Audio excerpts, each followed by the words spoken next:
Rudyard Kipling. El cuento más hermoso del mundo.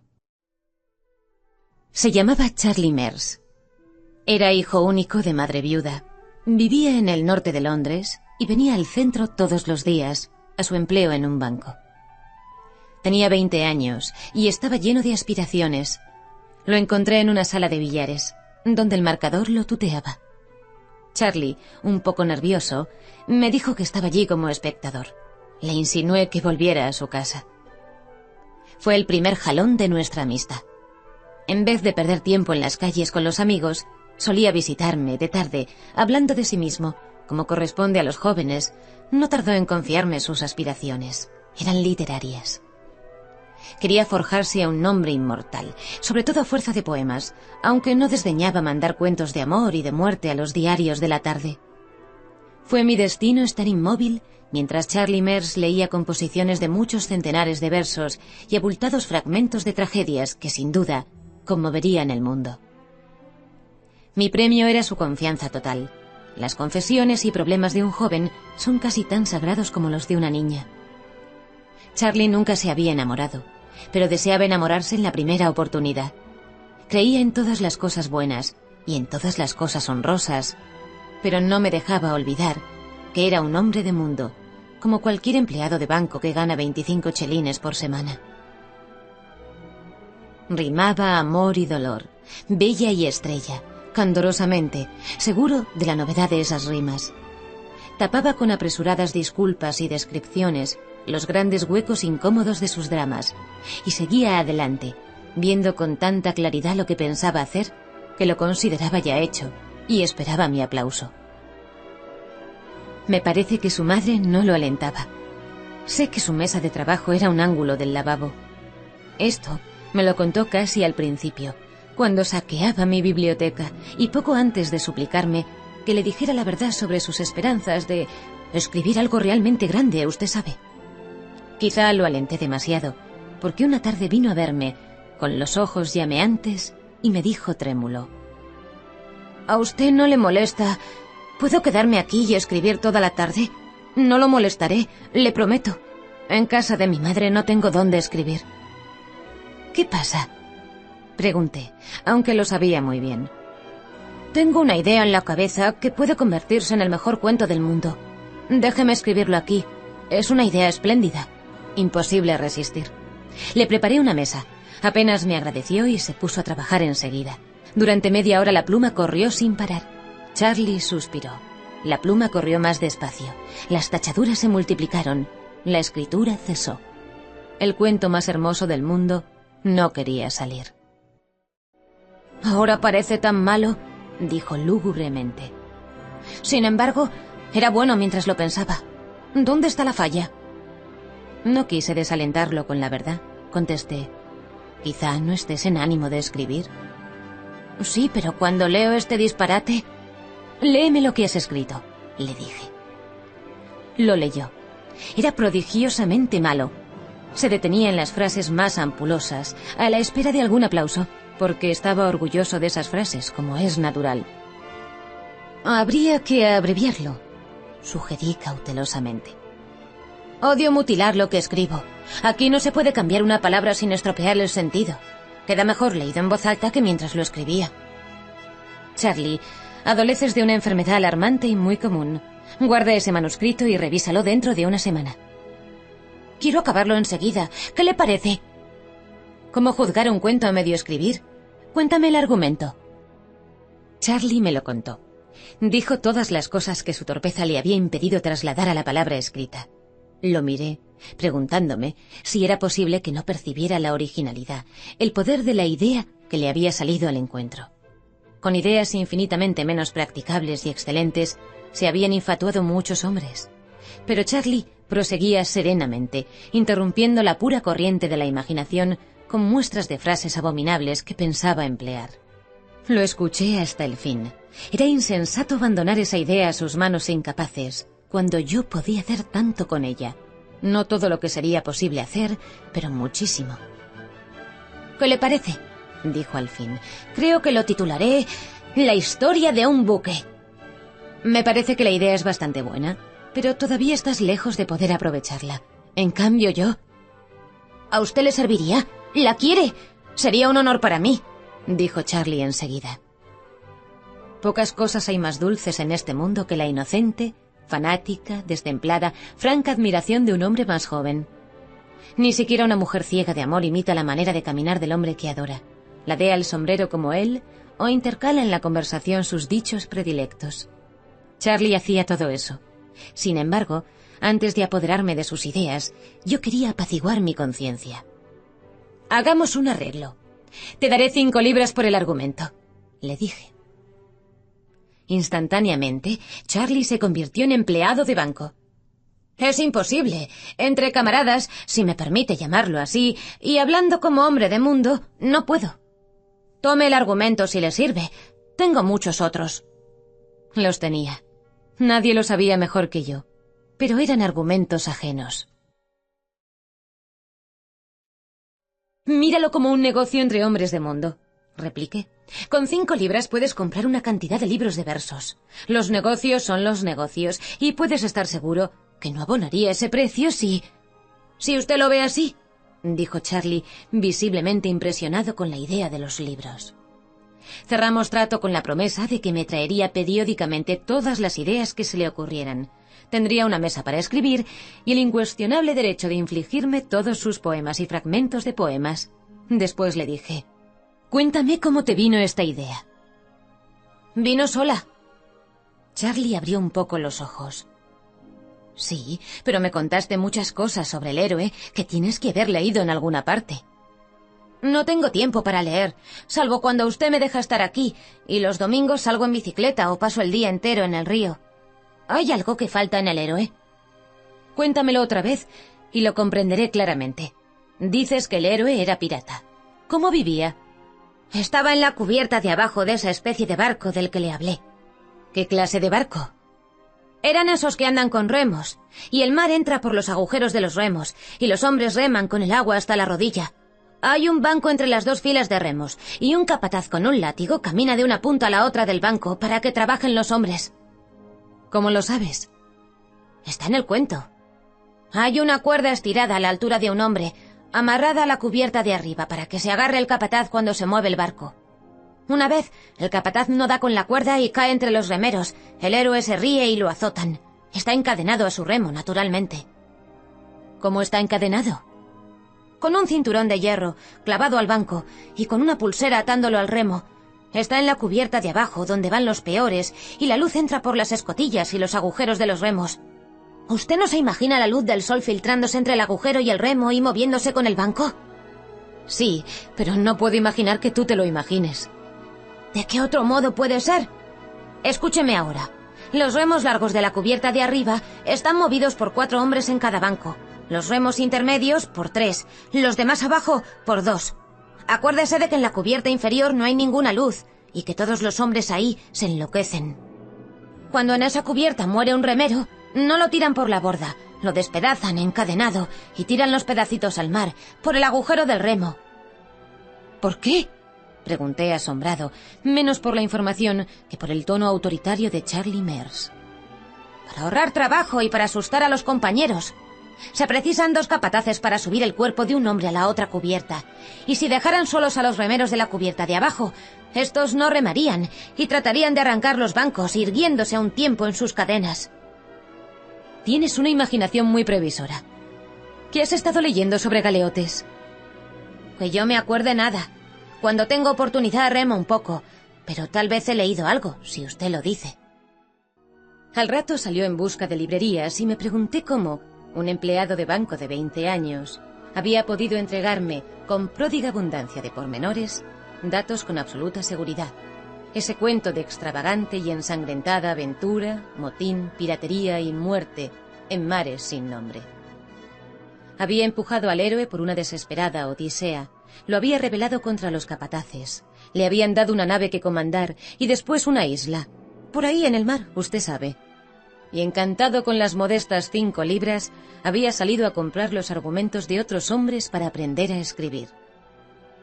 Me quedaba el consuelo de saber que su argumento era mío, por derecho de compra, y creía poder aprovecharlo de algún modo. Cuando nos volvimos a ver estaba ebrio de los muchos poetas que le habían sido revelados. Sus pupilas estaban dilatadas, sus palabras se atropellaban y se envolvía en citas, como un mendigo en la púrpura de los emperadores. Sobre todo estaba ebrio de Longfellow.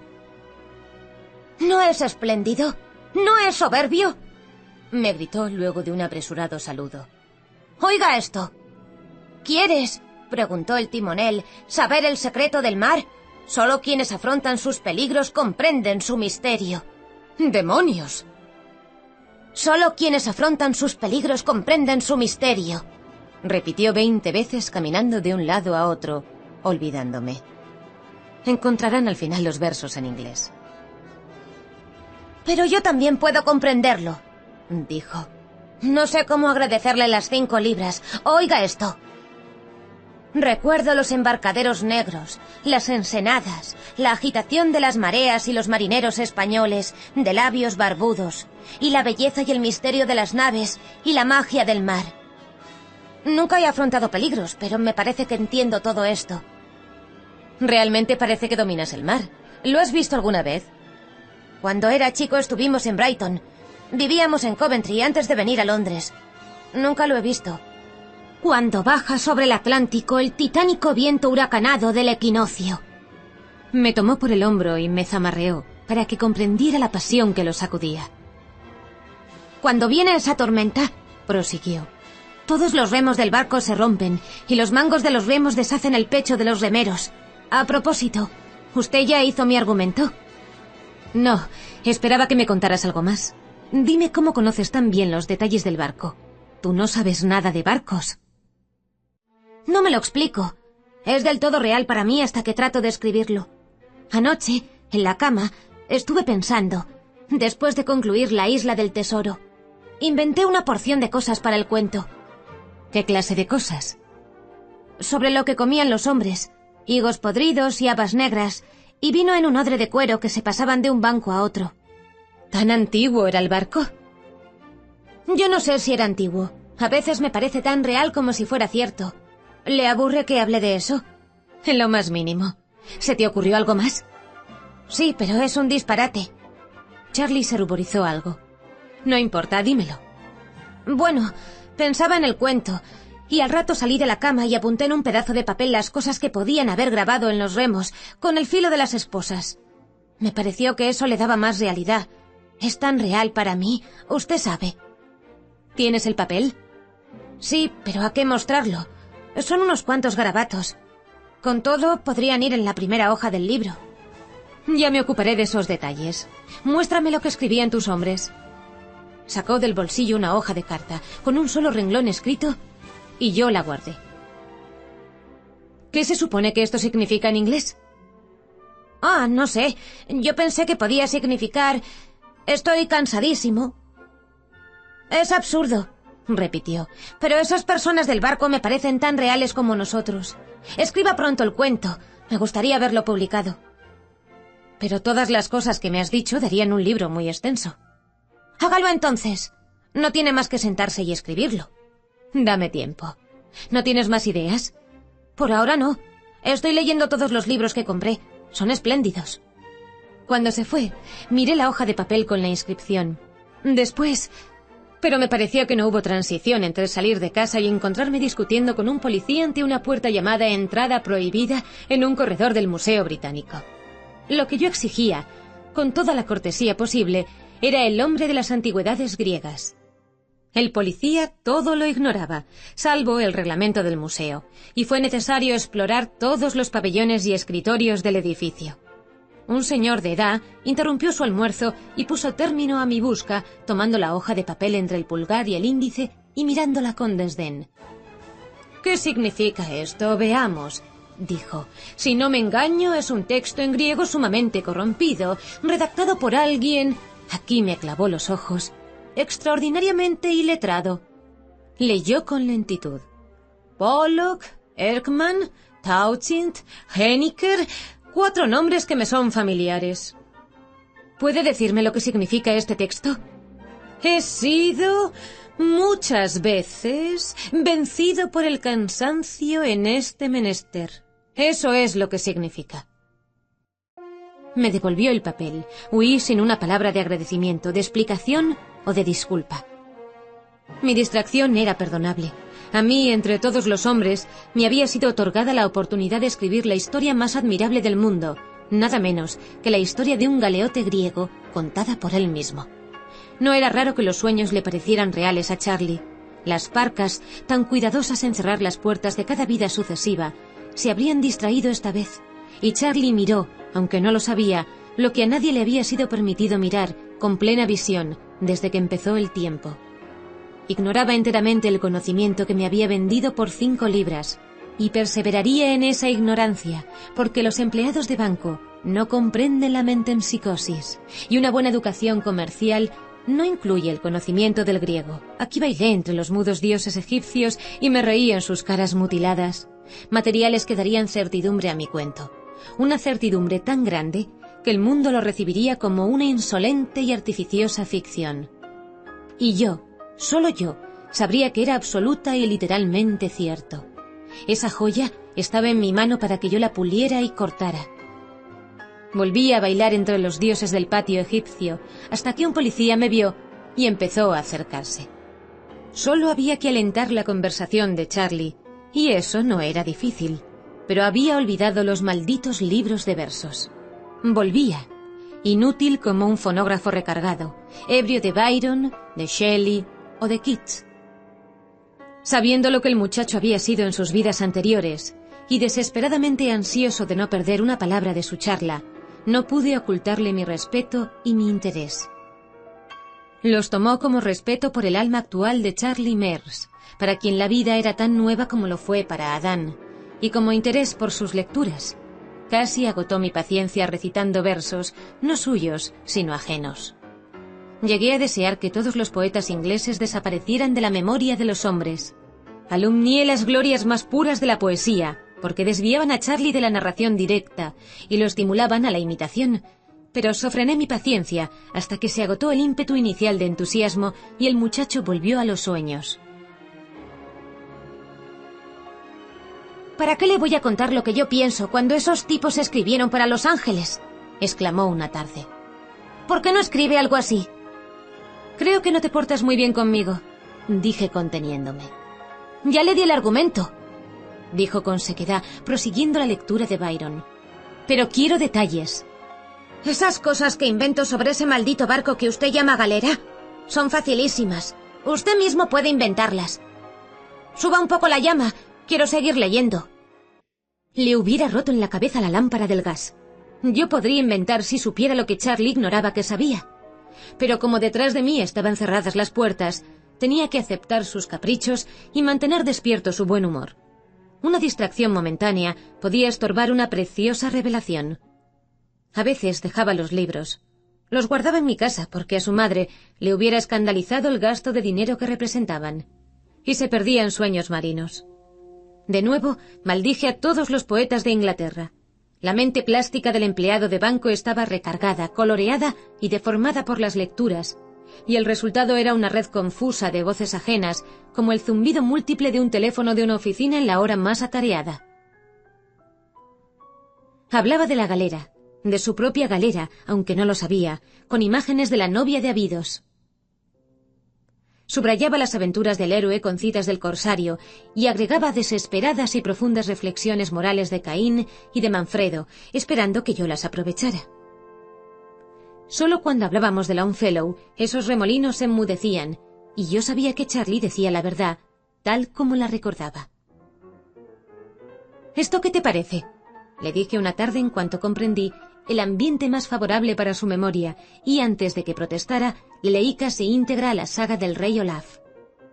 Escuchaba atónito, golpeando con los dedos el respaldo del sofá hasta que llegué a la canción de Einar Tamberskelver y a la estrofa Einar, sacando la flecha de la cuerda que ya no tensaba, dijo: «Era Noruega lo que se quebraba bajo tu mano, oh rey». Se estremeció de puro deleite verbal. «¿Es un poco mejor que Byron?», aventuré. «Mejor, es cierto. ¿Cómo lo sabría Longfellow?». Repetí una estrofa anterior. «¿Qué fue eso?», dijo Olaf, erguido en el puente de mando. oí algo como el estruendo de un barco destrozado al encallar. ¿Cómo podía saber cómo los barcos se destrozan y los remos saltan y hacen zup contra la costa? Anoche apenas... Pero siga leyendo, por favor. Quiero volver a oír The Skerry of Shrieks. No, estoy cansado. Hablemos. ¿Qué es lo que sucedió anoche? Tuve un sueño terrible sobre esa galera nuestra. Soñé que me ahogaba en una batalla. Abordamos otro barco en un puerto. El agua estaba muerta, salvo donde la golpeaban los remos. ¿Usted sabe cuál es mi sitio en la galera? Al principio hablaba con vacilación, bajo un hermoso temor inglés de que se rieran de él. No, es una novedad para mí. Respondí humildemente, y ya me latía el corazón. El cuarto remo a la derecha, a partir de la proa, en la cubierta de arriba. Éramos 4 en ese remo, todos encadenados. Me recuerdo mirando el agua y tratando de sacarme las esposas antes de que empezara la pelea. Luego nos arrimamos al otro barco y quedé inmóvil, con los 3 compañeros encima y el remo grande atravesado sobre nuestras espaldas. ¿Y? Los ojos de Charlie estaban encendidos y vivos. Miraba la pared, detrás de mi asiento. No sé cómo peleamos. Los hombres me pisoteaban la espalda y yo estaba quieto. Luego, nuestros remeros de la izquierda, atados a sus remos, ya sabe, gritaron y empezaron a remar hacia atrás. Oía el chirrido del agua. Giramos como un escarabajo y comprendí, sin necesidad de ver, que una galera iba a embestirnos con el espolón por el lado izquierdo. Apenas pude levantar la cabeza y ver su velamen sobre la borda. Queríamos recibirla con la proa, pero era muy tarde. Solo pudimos girar un poco, porque el barco de la derecha se nos había enganchado y nos detenía. Entonces vino el choque. Los remos de la izquierda se rompieron cuando el otro barco, el que se movía, les metió la proa. Los remos de la cubierta de abajo reventaron las tablas del piso, con el cabo para arriba, y uno de ellos vino a caer cerca de mi cabeza. ¿Cómo sucedió eso? La proa de la galera que se movía los empujaba para adentro, y había un estruendo ensordecedor en las cubiertas inferiores. El espolón nos agarró por el medio y nos ladeamos, y los hombres de la otra galera desengancharon los garfios y las amarras, y tiraron cosas en la cubierta de arriba, flechas, alquitrán ardiendo o algo que quemaba, y nos empinamos más y más por el lado izquierdo, y el derecho se sumergió, y di vuelta la cabeza y vi el agua inmóvil cuando sobrepasó la borda, y luego se curvó y derrumbó sobre nosotros, y recibí el golpe en la espalda, y me desperté. Un momento, Charlie. Cuando el mar sobrepasó la borda, ¿qué parecía? Tenía mis razones para preguntarlo. Un conocido mío había naufragado una vez en un mar en calma y había visto el agua horizontal detenerse un segundo antes de caer en la cubierta. Parecía una cuerda de violín, tirante, y parecía durar siglos, dijo Charlie. Precisamente, el otro había dicho, parecía un hilo de plata estirado sobre la borda y pensé que nunca iba a romperse. Había pagado con todo, salvo la vida, esa partícula de conocimiento, y yo había atravesado 10.000 leguas para encontrarlo y para recoger ese dato ajeno. Pero Charlie, con sus 25 chelines semanales, con su vida reglamentaria y urbana, lo sabía muy bien.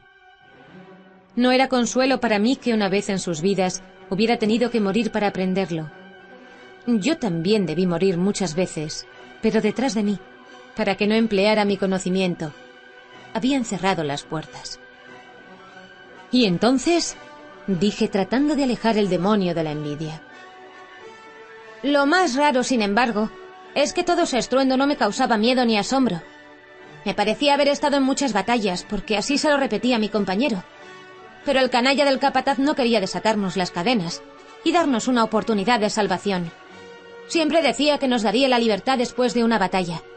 Pero eso nunca sucedía, nunca. Charlie movió la cabeza tristemente. ¡Qué canalla! No hay duda.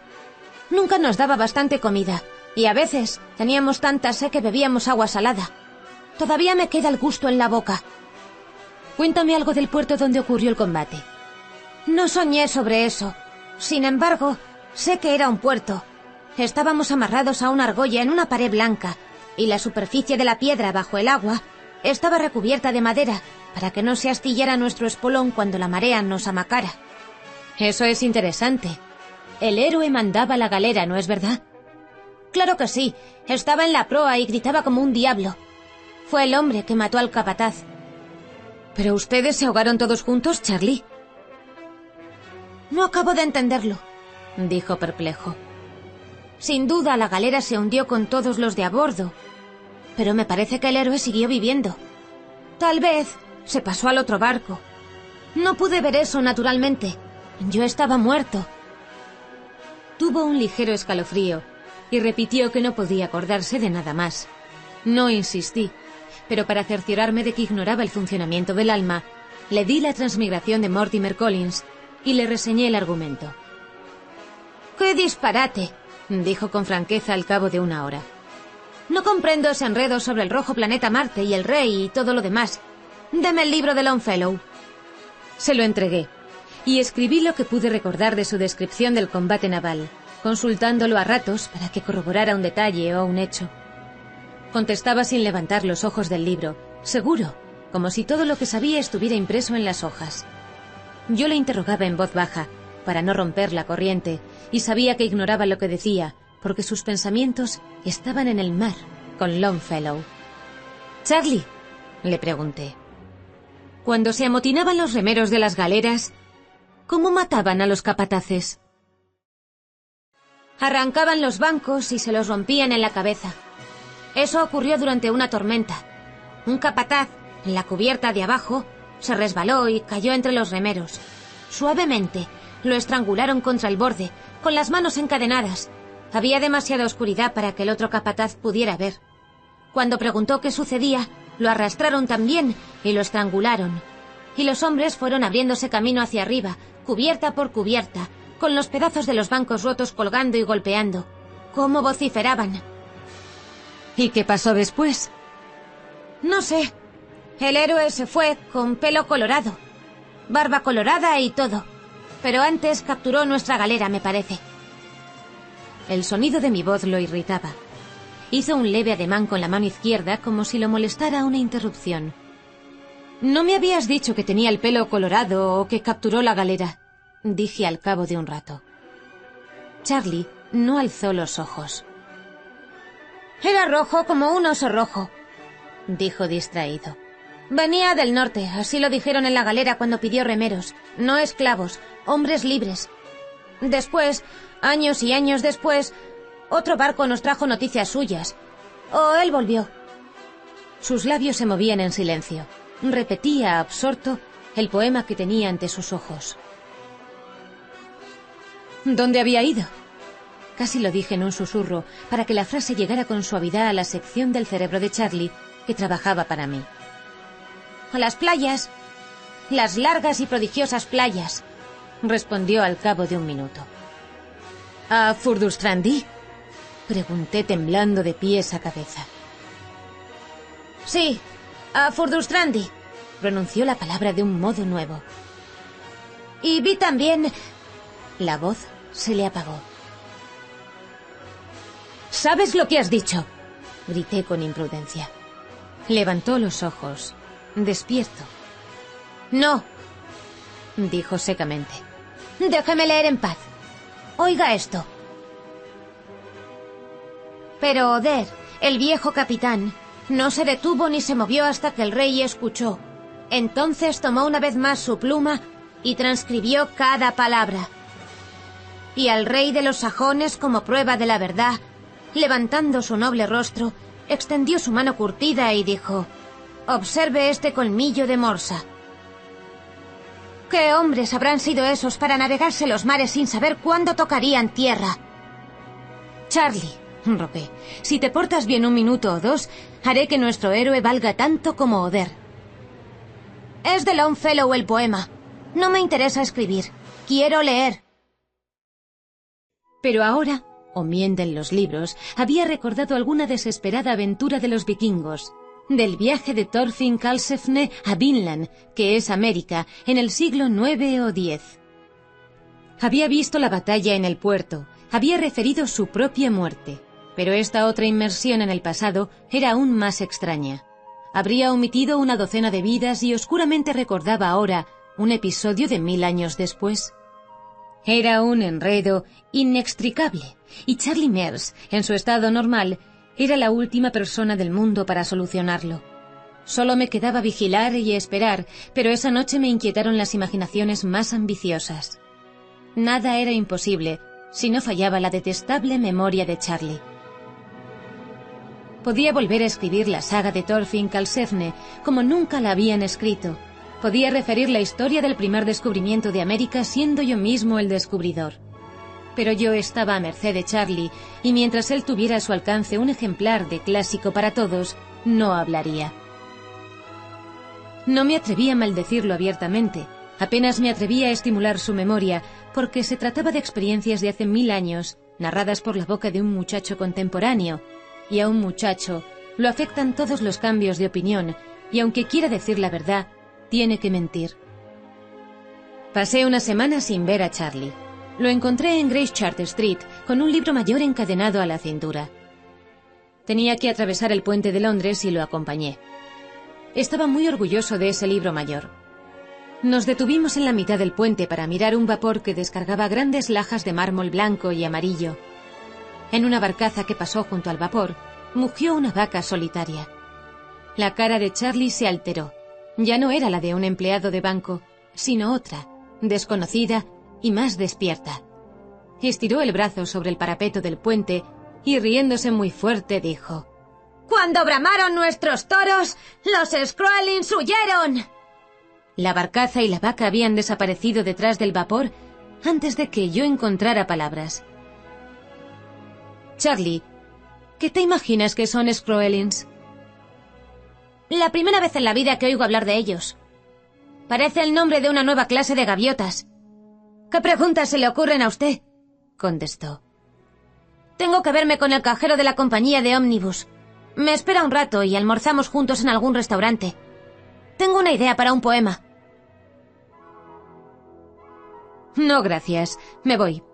¿Estás seguro de que no sabes nada de Skroelings? No, a menos que esté inscrito en el clásico de Liverpool. Saludó y desapareció entre la gente. Está escrito en la saga de Eric el Rojo o en la de Thorfinn Karlsefne, que hace 900 años, cuando las galeras de Karlsefne llegaron a las barracas de Leif, erigidas por este en la desconocida tierra de Markland, era tal vez Rhode Island, los Skroelings, solo Dios sabe quiénes eran, vinieron a traficar con los vikingos y huyeron porque los aterró el bramido de los toros que Thorfinn había traído en las naves. Pero ¿qué podía saber de esa historia un esclavo griego? Erré por las calles tratando de resolver el misterio, y cuanto más lo consideraba, menos lo entendía. Solo encontré una certidumbre, y eso me dejó atónito. Si el porvenir me deparaba algún conocimiento íntegro, no sería el de una de las vidas del alma en el cuerpo de Charlie Mears, sino el de muchas, muchas existencias individuales y distintas, vividas en las aguas azules en la mañana del mundo. Examiné después la situación. Me parecía una amarga injusticia que me fallara la memoria de Charlie cuando más la precisaba. A través de la neblina y el humo alcé la mirada. ¿Sabían los señores de la vida y la muerte lo que esto significaba para mí? Eterna fama, conquistada y compartida por uno solo. Me contentaría, recordando a Clive, mi propia moderación me asombró, con el mero derecho de escribir un solo cuento, de añadir una pequeña contribución a la literatura frívola de la época. Si a Charlie le permitieran 1 hora, 60 pobres minutos, de perfecta memoria de existencias que habían abarcado 1000 años, yo renunciaría a todo el provecho y la gloria que podrían valerme su confesión. No participaría en la agitación que sobrevendría en aquel rincón de la tierra que se llama el mundo. La historia se publicaría anónimamente. Haría creer a otros hombres que ellos la habían escrito. Ellos alquilarían ingleses de cuello duro para que la vociferaran al mundo. Los moralistas fundarían una nueva ética, jurando que habían apartado de los hombres el temor de la muerte. Todos los orientalistas de Europa la apadrinarían verbosamente, con textos en pali y sánscrito. Atroces mujeres inventarían impuras variantes de los dogmas que profesarían los hombres para instrucción de sus hermanas. Disputarían las iglesias y sus religiones. Al subir a un ómnibus, preví las polémicas de media docena de sectas, igualmente fieles a la doctrina de la verdadera metempsicosis en sus aplicaciones a la nueva era y al universo. Y vi también a los decentes diarios ingleses dispersándose, como hacienda espantada, ante la perfecta simplicidad de mi cuento. La imaginación recorrió 100, 200, 1000 años de futuro. Vi con pesar que los hombres mutilarían y pervertirían tal historia, que las sectas rivales la deformarían hasta que el mundo occidental, aferrado al temor de la muerte y no a la esperanza de la vida, la descartaría como una superstición interesante y se entregaría a alguna fe tan olvidada que pareciera nueva. Entonces modifiqué los términos de mi pacto con los señores de la vida y la muerte. Que me dejaran saber, que me dejaran escribir esa historia con la conciencia de registrar la verdad, y sacrificaría el manuscrito y lo quemaría. 5 minutos después de redactada la última línea, lo quemaría. Pero que me dejaran escribirlo, con entera confianza. No hubo respuesta. Los violentos colores de un aviso del casino me impresionaron. ¿No convendría poner a Charlie en manos de un hipnotizador? ¿Hablaría de sus vidas pasadas? Pero Charlie se asustaría de la publicidad, o esta lo haría intolerable. Mentiría por vanidad o por miedo. Estaría seguro en mis manos. «Son cómicos ustedes los ingleses», dijo una voz.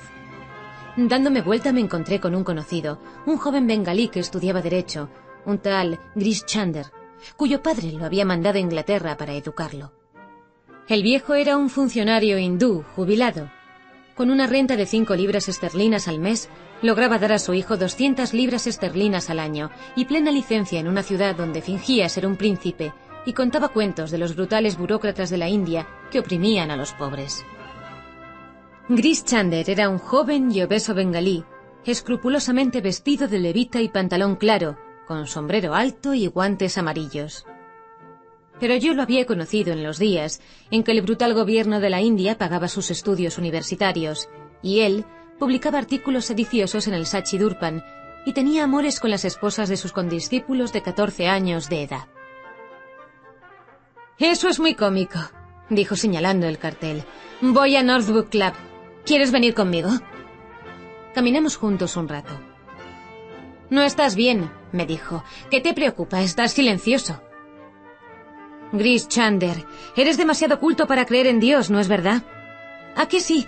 Pero cuando vuelva tendré que propiciar las supersticiones populares y cumplir ceremonias de purificación, y mis esposas ungirán ídolos.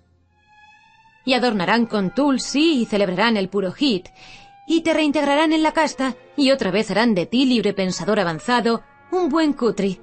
Y comerás comida desi, y todo te gustará, desde el olor del patio hasta el aceite de mostaza en tu cuerpo». «Me gustará muchísimo», dijo con franqueza Grish Chunder. «Una vez hindú, siempre hindú, pero me gusta saber lo que los ingleses piensan que saben». «Te contaré una cosa que un inglés sabe. Para ti es una vieja historia». Empecé a contar en inglés la historia de Charlie, pero Grish Chunder me hizo una pregunta en indostaní, y el cuento prosiguió en el idioma que más le convenía. Al fin y al cabo, nunca hubiera podido contarse en inglés. Grish Chunder me escuchaba, asintiendo de tiempo en tiempo, y después subió a mi departamento, donde concluí la historia. «Beshak», dijo filosóficamente. «Le Darwaza Banhai». Sin duda, pero está cerrada la puerta. He oído entre mi gente esos recuerdos de vidas previas. Es una vieja historia entre nosotros. Pero que le suceda a un inglés, a un mlech lleno de carne de vaca, un descastado. Por Dios, esto es rarísimo. Más descastado serás tú, Grish Chunder. Todos los días comes carne de vaca. Pensemos bien la cosa. El muchacho recuerda sus encarnaciones. ¿Lo sabe?, dijo tranquilamente Grish Chunder, sentado en la mesa, amacando las piernas. Ahora hablaba en inglés. No sabe nada. ¿Acaso te contaría si lo supiera? Sigamos. No hay nada que seguir. Si lo cuentas a tus amigos, dirán que estás loco y lo publicarán en los diarios. Supongamos ahora que los acuses por calumnia. No nos metamos en eso por ahora. ¿Hay una esperanza de hacerlo hablar? Hay una esperanza, pero si hablara, todo este mundo se derrumbaría en tu cabeza. Tú sabes, esas cosas están prohibidas. La puerta está cerrada. ¿No hay ninguna esperanza? ¿Cómo puede haberla? Eres cristiano y en tus libros está prohibido el fruto del árbol de la vida, o nunca morirías. ¿Cómo van a temer la muerte si todos saben lo que tu amigo no sabe que sabe? Tengo miedo de los azotes, pero no tengo miedo de morir, porque sé lo que sé. Ustedes no temen los azotes, pero temen la muerte. Si no la temieran, ustedes, los ingleses, se llevarían el mundo por delante en una hora, rompiendo los equilibrios de las potencias y haciendo conmociones. No sería bueno, pero no hay miedo. Se acordará menos y menos y dirá que es un sueño. Luego se olvidará.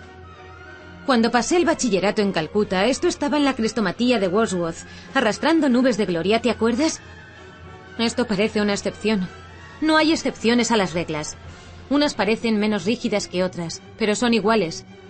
Si tu amigo contara tal y tal cosa, indicando que recordaba todas sus vidas anteriores o una parte de su vida anterior, enseguida lo expulsarían del banco. Lo echarían, como quien dice, a la calle y lo enviarían a un manicomio. Eso lo admitirás, mi querido amigo. Claro que sí, pero no estaba pensando en él. Su nombre no tiene por qué aparecer en la historia. Ah, ya lo veo. Esa historia nunca se escribirá. Puedes probar. Voy a probar. Por tu honra y por el dinero que ganarás, por supuesto. No, por el hecho de escribirla. Palabra de honor. Aún así no podrás. No se juega con los dioses. Ahora es un lindo cuento. No lo toques. Apresúrate. No durará. ¿Qué quieres decir? Lo que digo, hasta ahora no ha pensado en una mujer. ¿Cómo crees? Recordé algunas de las confidencias de Charlie. Quiero decir que ninguna mujer ha pensado en él. Cuando eso llegue, busoya. Se acabó. Lo sé. Hay millones de mujeres aquí. Mucamas, por ejemplo. Te besan detrás de la puerta. La sugestión me incomodó. Sin embargo, nada más verosímil. Gris Chander sonrió. Sí, también muchachas lindas, de su sangre y no de su sangre. Un solo beso que devuelva y recuerde, lo sanará de estas locuras o... ¿O qué? Recuerda que no sabe que sabe. Lo recuerdo. O, si nada sucede, se entregará al comercio y a la especulación financiera como los demás. Tiene que ser así. No me negarás que tiene que ser así. Pero la mujer vendrá primero, me parece. Golpearon a la puerta. Entró Charlie. Le habían dejado la tarde libre en la oficina. Su mirada denunciaba el propósito de una larga conversación y, tal vez, poemas en los bolsillos. Los poemas de Charlie eran muy fastidiosos, pero a veces lo hacían hablar de la galera. Gris Chander lo miró agudamente. «Disculpe», dijo Charlie incómodo. «No sabía que estaba con visitas». «Me voy», dijo Gris Chander. «Este es el hombre», dijo rápidamente. «Te repito que nunca contará lo que esperas. Sería muy apto para ver cosas. Podríamos fingir que era un juego». Nunca he visto tan excitado a Gris Chander. Y hacerle mirar el espejo de tinta en la mano. ¿Qué te parece? Te aseguro que puede ver todo lo que el hombre puede ver. Déjame buscar la tinta y el alcanfor. Es un vidente y nos revelará muchas cosas. Será todo lo que tú dices, pero no voy a entregarlo a tus dioses y a tus demonios. No le hará mal un poco de mareo al despertarse. No será la primera vez que habrás visto muchachos mirar el espejo de tinta. Por eso mismo no quiero volver a verlo. Más vale que te vayas, Gris Chander. Se fue, repitiendo que yo perdía mi única esperanza de interrogar el porvenir. Esto no importó, porque solo me interesaba el pasado, y para ello, de nada podían servir muchachos hipnotizados consultando espejos de tinta. «¡Qué negro desagradable!», dijo Charlie cuando volví. «Mire, acabo de escribir un poema. Lo escribí en vez de jugar al dominó después de almorzar. ¿Se lo leo?» «Lo leeré yo». «Pero usted no le da la entonación adecuada. Además, cuando usted los lee, parece que las rimas estuvieran mal». Léelo en voz alta entonces. Eres como todos los otros. Charlie me declamó su poema. No era muy inferior al término medio de su obra. Había leído sus libros con obediencia, pero le desagradó oír que yo prefería a Longfellow incontaminado de Charlie. Luego recorrimos el manuscrito línea por línea. Charlie esquivaba todas las objeciones y todas las correcciones con esta frase. Sí, tal vez quede mejor, pero usted no comprende a dónde voy. En eso, Charlie se parecía a muchos poetas. En el reverso del papel había unos apuntes a lápiz. ¿Qué es eso?, le pregunté. No son versos ni nada. Son unos disparates que escribí anoche, antes de acostarme. Me daba trabajo buscar rimas y los escribí en verso libre. Aquí están los versos libres de Charlie. Hemos remado para vos cuando el viento estaba contra nosotros y con las velas bajas. Nunca nos soltaréis. Comimos pan y cebollas cuando os apoderabais de ciudades, o corrimos velozmente a bordo cuando el enemigo os rechazaba. Los capitanes caminaban a lo largo de la cubierta, cantando cuando hacía buen tiempo, pero nosotros estábamos abajo. Nos desmayábamos con el mentón sobre los remos, y no veíais que estábamos ociosos, porque aún sacudíamos el remo, adelante y atrás. ¿Nunca nos soltaréis? La sal volvía los cabos de los remos ásperos como la piel del tiburón. La sal cortaba nuestras rodillas hasta el hueso. El pelo se nos pegaba a la frente y nuestros labios estaban cortados hasta las encías. Y nos azotabais porque no podíamos remar. ¿Nunca nos soltaréis? Pero dentro de poco tiempo nos iremos por los escobenes, como el agua que corre por los remos, y aunque ordenéis a los otros que remen detrás nuestro, nunca nos agarraréis hasta que atrapéis la espuma de los remos y atéis los vientos al hueco de la vela. ¡Ajo! ¡Nunca nos soltaréis! Algo así podrían cantar en la galera, usted sabe. Nunca va a concluir ese cuento y darme parte de las ganancias. Depende de ti. Si desde el principio me hubieras hablado un poco más del héroe, ya estaría concluido. Eres tan impreciso. Solo quiero darle la idea general. El andar de un lado para otro, y las peleas, y lo demás. Usted no puede suplir lo que falta. Hacer que el héroe salve de los piratas a una muchacha y se case con ella o algo por el estilo. Eres un colaborador realmente precioso.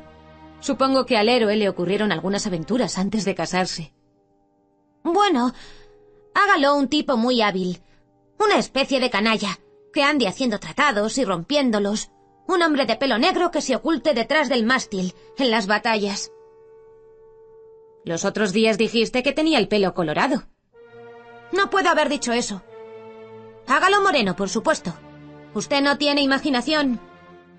Como yo había descubierto en ese instante los principios de la memoria imperfecta que se llama imaginación, casi me reí, pero me contuve para salvar el cuento. Es verdad. Tú sí tienes imaginación. Un tipo de pelo negro en un buque de 3 cubiertas, dije. No, un buque abierto, como un gran bote. Era para volverse loco. Tu barco está descrito y construido, con techos y cubiertas, así lo has dicho. No, no ese barco. Ese era abierto, o semiabierto, porque... Claro, tiene razón. Usted me hace pensar que el héroe es el tipo de pelo colorado. Claro, si es el de pelo colorado, el barco tiene que ser abierto, con las velas pintadas. Ahora se acordará, pensé, que ha trabajado en 2 galeras, una griega de 3 cubiertas bajo el mando del canalla de pelo negro, otra, un dragón abierto de vikingo, bajo el mando del hombre rojo como un oso rojo, que arribó a Markland. El diablo me impulsó a hablar. ¿Por qué claro, Charlie? No sé. Usted se está riendo de mí. La corriente había sido rota. Tomé una libreta y fingí hacer muchos apuntes. Da gusto trabajar con un muchacho imaginativo como tú, dije al rato. Es realmente admirable cómo has definido el carácter del héroe. ¿Le parece?, contestó ruborizándose. A veces me digo que valgo más de lo que mi de lo que la gente piensa. Vales muchísimo. Entonces, ¿puedo mandar un artículo sobre costumbres de los empleados de banco al Titbits y ganar una libra esterlina de premio? No era precisamente lo que quería decir. Quizá valdría más esperar un poco y adelantar el cuento de la galera. Sí, pero no llevará mi firma. Titbits publicará mi nombre y mi dirección si gano. ¿De qué se ríe? Claro que los publicarían. Ya sé. ¿Por qué no vas a dar una vuelta? Quiero revisar las notas de nuestro cuento. Este vituperable joven que se había ido, algo ofendido y desalentado, había sido tal vez remero de Largos e innegablemente esclavo o compañero de Thorfinn Karlsefne. Por eso le interesaban profundamente los concursos de Titbits. Recordando lo que me había dicho Grischander, me reí fuerte. Los señores de la vida y la muerte nunca permitirían que Charlie Mears hablara plenamente de sus pasados, y para completar su revelación, yo tendría que recurrir a mis invenciones precarias, mientras él hacía su artículo sobre empleados de banco. Reuní mis notas. Las leí. El resultado no era satisfactorio. Volví a releerlas. No había nada que no hubiera podido extraerse de libros ajenos, salvo quizá la historia de la batalla en el puerto. Las aventuras de un vikingo habían sido noveladas ya muchas veces. La historia de un galeote griego tampoco era nueva, y aunque yo escribiera las dos, ¿quién podría confirmar o impugnar la veracidad de los detalles? Tanto me valdría redactar un cuento del porvenir. Los señores de la vida y la muerte eran tan astutos como lo había insinuado Grischander. No dejarían pasar nada que pudiera inquietar o apaciguar el ánimo de los hombres. Aunque estaba convencido de eso, no podía abandonar el cuento. El entusiasmo alternaba con la depresión, no una vez, sino muchas en las siguientes semanas. Mi ánimo variaba con el sol de marzo y con las nubes indecisas. De noche, o en la belleza de una mañana de primavera, creía poder escribir esa historia y conmover a los continentes. En los atardeceres lluviosos, percibí que podría escribirse el cuento, pero que no sería otra cosa que una pieza de museo apócrifa, con falsa pátina y falsa herrumbre. Entonces maldije a Charlie de muchos modos, aunque la culpa no era suya. Parecía muy atareado en certámenes literarios. Cada semana lo veía menos a medida que la primavera inquietaba la tierra. No le interesaban los libros ni el hablar de ellos, y había un nuevo aplomo en su voz. Cuando nos encontrábamos, yo no proponía el tema de la galera, era Charlie el que lo iniciaba, siempre pensando en el dinero que podría producir su escritura. Creo que merezco a lo menos el 25%, dijo con hermosa franqueza. He suministrado todas las ideas, ¿no es cierto? Esa avidez era nueva en su carácter. Imaginé que la había adquirido en la City, que había empezado a influir en su acento desagradablemente. Cuando la historia esté concluida hablaremos. Por ahora no consigo adelantar. El héroe rojo y el héroe moreno son igualmente difíciles. Estaba sentado junto a la chimenea, mirando las brasas. No veo cuál es la dificultad. Es clarísimo para mí, contestó. Empecemos por las aventuras del héroe rojo, desde que capturó mi barco en el sur y navegó a las playas. Me cuidé muy bien de interrumpirlo. No tenía ni lápiz ni papel, y no me atreví a buscarlos para no cortar la corriente. La voz de Charlie descendió hasta el susurro y refirió la historia de la navegación de una galera hasta Furdustrandi, de las puertas del sol en el mar abierto vistas bajo la curva de la vela, tarde tras tarde, cuando el espolón se clavaba en el centro del disco declinante. Y navegábamos por ese rumbo porque no teníamos otro, dijo Charlie. Habló del desembarco en una isla y de la exploración de sus bosques, donde los marineros mataron a 3 hombres que dormían bajo los pinos. Sus fantasmas, dijo Charlie, siguieron a nado la galera hasta que los hombres de a bordo echaron suertes y arrojaron al agua a uno de los suyos para aplacar a los dioses desconocidos que habían ofendido. Cuando escasearon las provisiones, se alimentaron de algas marinas y se les hincharon las piernas.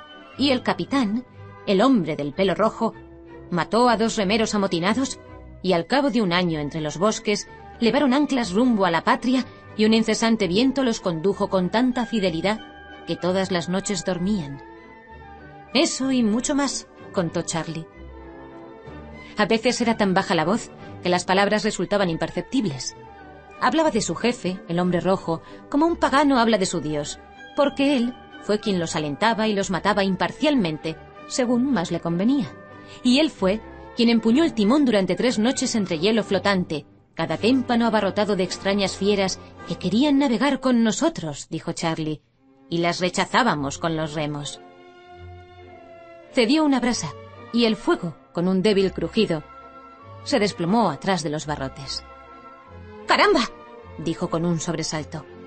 He mirado el fuego hasta marearme. ¿Qué iba a decir? Algo sobre la galera. Ahora recuerdo. 25% del beneficio, ¿no es verdad? Lo que quieras, cuando el cuento esté listo. Quería estar seguro. Ahora debo irme. Tengo una cita. Me dejó. Menos iluso, habría comprendido que ese entrecortado murmullo junto al fuego era el canto de cisne de Charlie Mears. Lo creí preludio de una revelación total. Al fin, burlaría a los señores de la vida y la muerte. Cuando volvió, lo recibí con entusiasmo. Charlie estaba incómodo y nervioso, pero los ojos le brillaban. «Hice un poema», dijo. Y luego, rápidamente, «Es lo mejor que he escrito. Léalo». Me lo dejó y retrocedió hacia la ventana. Gemí interiormente. Sería tarea de una media hora criticar, es decir, alabar, el poema. No sin razón gemí, porque Charlie, abandonado el largometro preferido, había ensayado versos más breves, versos con un evidente motivo. Esto es lo que leí. El día es de los más hermosos. El viento contento ulula detrás de la colina, donde dobla el bosque a su antojo y los retoños a su voluntad. Revélate, oh viento, hay algo en mi sangre que no te dejaría quieto. Ella se me dio, oh tierra, oh cielo, mares grises, ella es solo mía. Que los hoscos peñascos oigan mi grito, y se alegren, aunque no sean más que piedras. Mía, la he ganado. Oh, buena tierra marrón, alégrate, la primavera está aquí. Alégrate, que mi amor vale 2 veces más que el homenaje que pueden rendirle todos tus campos. Que el labriego que te rotura sienta mi dicha, al madrugar para el trabajo. El verso final es irrefutable, dije con miedo en el alma. Charlie sonrió sin contestar. Roja nube del ocaso, proclámalo. Soy el vencedor. Salúdame, oh sol, como dueño dominante y señor absoluto sobre el alma de ella. «¿Y?» dijo Charlie mirando sobre mi hombro. Silenciosamente puso una fotografía sobre el papel. La fotografía de una muchacha de pelo crespo y boca entreabierta y estúpida. «¿No es maravilloso?», murmuró ruborizado hasta las orejas. Yo no sabía. Vino como un rayo». Sí, vino como un rayo. ¿Eres feliz, Charlie? Dios mío, ella me quiere. Se sentó, repitiendo las últimas palabras. Miré la cara lampiña, los estrechos hombros ya agobiados por el trabajo de escritorio, y pensé dónde, cuándo y cómo había amado en sus vidas anteriores. Después la describió, como Adán debió describir ante los animales del paraíso la gloria y la ternura y la belleza de Eva. Supe de paso que estaba empleada en una cigarrería, que le interesaba la moda y que ya le había dicho 4 o 5 veces que ningún otro hombre la había besado. Charlie hablaba y hablaba. Yo, separado de él por millares de años, consideraba los principios de las cosas.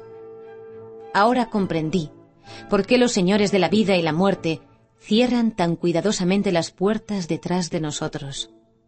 Es para que no recordemos nuestros primeros amores.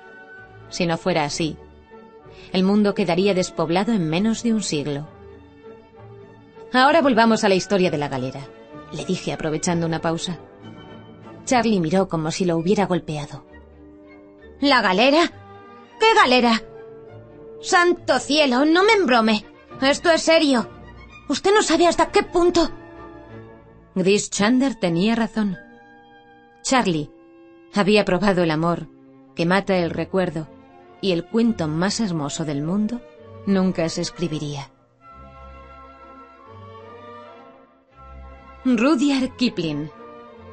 Si puedes mantener intacta tu firmeza cuando todos vacilan a tu alrededor, si cuando todos dudan, fías en tu valor y al mismo tiempo sabes exaltar su flaqueza, si sabes esperar y a tu afán poner brida, o blanco de mentiras esgrimir la verdad, o siendo odiado, al odio no le das cabida, y ni ensalzas tu juicio, ni ostentas tu bondad.